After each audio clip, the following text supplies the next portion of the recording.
Kalau Anda seorang manajer, pasti tahu kan kalau strategi bisnis itu kunci utamanya. Tapi pernah mikir nggak, gimana sih cara mengubah strategi keren di atas kertas jadi hasil yang benar-benar nyata? Nah, jawabannya itu ada di dalam cetak biru operasional perusahaan Anda, sistem informasi.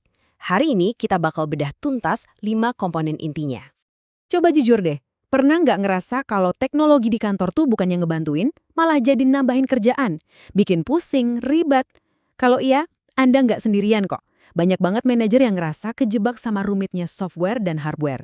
Tapi, gimana kalau kita bisa lihat semua itu bukan sebagai beban, tapi justru sebagai alat paling ampuh buat mencapai semua target Anda? Biar benar-benar jago, kita tuh harus lihat lebih jauh dari sekedar komputer atau aplikasi. Kita perlu paham kerangka kerja besarnya, apa yang sebenarnya bikin bisnis itu maju. Oke, kita langsung mulai aja ya. Nah, ini nih yang penting banget buat dibedain. Coba bayangin kayak gini. Teknologi informasi atau TI itu kasih kita bahan-bahannya. Komputer, program, jaringan. Tapi sistem informasi atau SI itu adalah resep sekaligus kokinya. Dialah yang menggabungkan semua bahan tadi, termasuk orang-orang dan proses, buat menciptakan hidangan yang lezat. Atau dalam konteks bisnis, ya buat mencapai tujuan perusahaan Anda. Oke, sekarang kita masuk ke jantung pembahasannya.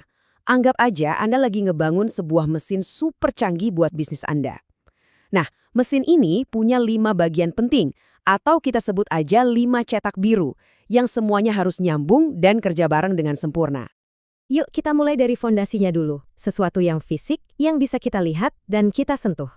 Hardware itu ya semua teknologi yang ada wujudnya. Mulai dari laptop di meja Anda, server yang berdengung di ruang data, sampai router kecil yang ngasih kita koneksi internet.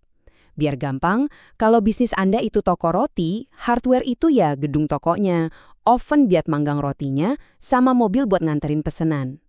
Oke, hardware-nya udah ada. Terus kita butuh sesuatu buat ngasih tahu semua perangkat fisik itu harus ngapain kan? Nah, disinilah software berperan. Software itu otaknya. Isinya adalah sekumpulan instruksi, resepnya, yang bikin hardware jadi berguna. Contohnya, ada sistem operasi kayak Windows yang bikin komputer kita hidup. Ada juga program aplikasi kayak CRM yang bantu tim sales buat ngelacak data pelanggan. Tanpa software, hardware itu cuma pajangan mahal. Kita udah punya mesinnya, kita udah punya instruksinya, sekarang bahan bakarnya apa dong? Tentu aja, data. Data itu kalau kita lihat bentuk aslinya, ya cuma fakta mentah, angka penjualan, komentar dari pelanggan, jumlah orang yang ngeklik website kita. Ibaratnya kayak tepung, telur, sama gula. Masing-masing punya potensi, tapi kan belum jadi kue. Nilainya baru kelihatan setelah kita olah jadi informasi yang berguna. Sebagai manajer, data-data inilah makanan Anda sehari-hari buat ngambil keputusan. Perlu nggak ya kita bikin produk baru? Siapa sih pelanggan kita yang paling loyal? Tim mana yang kinerjanya paling oke? Jawaban dari semua pertanyaan itu sebenarnya ngumpet di dalam data yang kita punya.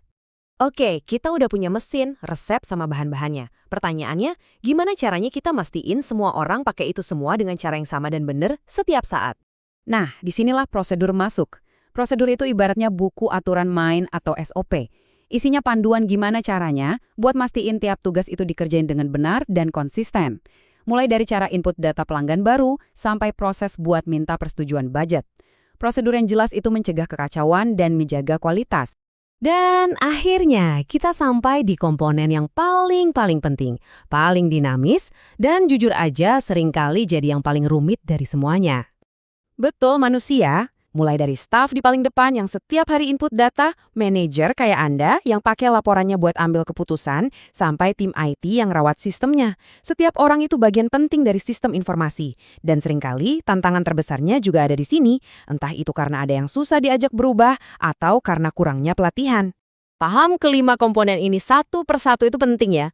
Tapi keajaiban yang sesungguhnya, sekaligus tantangan terbesarnya, itu baru muncul pas kelimanya harus kerja bareng. Menciptakan harmoni yang sempurna. Jadi, ini dia poin krusialnya. Suksesnya sistem informasi Anda itu nggak bergantung pada seberapa mahal teknologinya, tapi bergantung pada 3 pilar ini. Manusia yang kompeten dan mau terlibat, prosedur yang efisien, dan teknologi yang memang pas buat kerjaannya. Dan kutipan ini tuh bener-bener pas banget buat ngegambarin poin tadi. Anda bisa aja punya teknologi tercanggih di dunia, tapi kalau tim Anda nggak tahu cara pakainya, atau bahkan nggak mau pakai, ya investasi Anda jadi sia-sia. Manusialah kunci sukses atau gagalnya sebuah sistem. Oke, jadi kenapa sih semua ini penting banget buat Anda sebagai manajer? Simple, karena dengan memahami dan mengoptimalkan sistem informasi Anda, disitulah Anda bisa mengubah operasional sehari-hari jadi keunggulan kompetitif yang nyata. Nah, ini ada alat praktis yang bisa langsung Anda pakai. Coba deh, pakai checklist ini buat ngeevaluasi sistem di departemen Anda. Tanyain ke diri sendiri pertanyaan-pertanyaan ini. Jawaban Anda bakal nunjukin di mana letak kekuatan Anda dan di area mana yang masih bisa ditingkatkan lagi.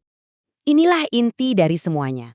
Di zaman sekarang, cara Anda menyeimbangkan kelima komponen ini secara bersamaan itu akan menentukan secara langsung seberapa efisien dan kompetitif perusahaan Anda. Ini bukan lagi cuma urusan departemen IT, ini adalah urusan strategi inti bisnis. Jadi, saya mau tinggalkan satu pertanyaan ini buat Anda renungkan. Nanti pas Anda kembali ke meja kerja, coba lihat lagi teknologi, proses, dan tim di sekitar Anda. Apakah Anda melihatnya cuma sebagai pengeluaran yang harus diatur, atau sebagai aset strategis paling kuat yang Anda punya untuk jadi pemenang?